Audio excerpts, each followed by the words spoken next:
Andy, a quick word then about the Euros. England beset with problems in the build-up, but Roy Hodgson's come up with 2 1-0 wins. Should England be encouraged or concerned? It's a difficult one. There's no doubt this is not the best England squad that's gone abroad for a major tournament, Richard, individually. But I think that collectively they may find something. They may find a togetherness. They certainly seem to have found a collective right now that makes them a very difficult side to beat.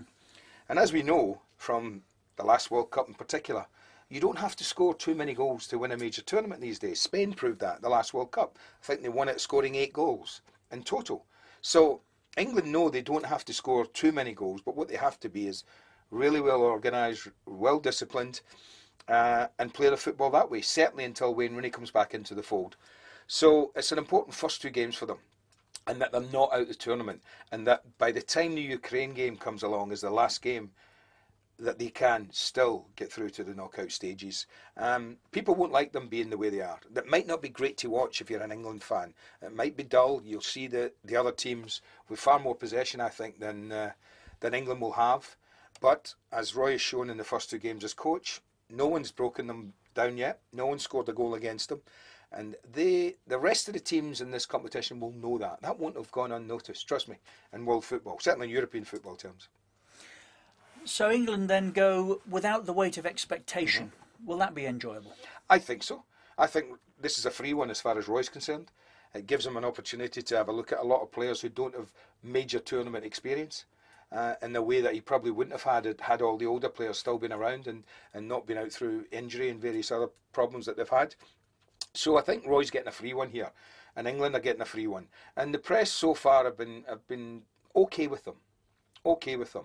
And I think that their view from certainly what I've read is that they don't expect too much. So anything I think that this team can do, that's get out the group. Because the problems are, if they do get out the group, even as runners-up, there's a likelihood the team waiting on them in the first knockout stage is Spain. So that's a tremendously difficult game. And it doesn't get any easier should they even beat Spain. I think the Germans or the Dutch would probably be waiting more in the semi-finals. So it's a really difficult group they've got themselves in. But they've got a free one. They can go and they can enjoy it as much as you can without the burden of expectancy that's always been around an England squad every time it travels for a major tournament. What's a good tournament for the Republic of Ireland?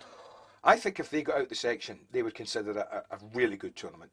They will play very much like England, the Republic of Ireland. Their strength has lain in the collectiveness, the togetherness of their team, being difficult to beat. They don't score many goals, but that's what he inherited, Trapattoni, a team that weren't big on goals, get the odd goal now and again, so be difficult to beat. And they do that. They have a back four that's very solid, it plays together time and time again. They have 2 sitting in front of them, and then they have 4 others around the other parts of the pitch that try and nick them a goal. So they've got these 6 players plus Shea Given that make them really difficult to beat.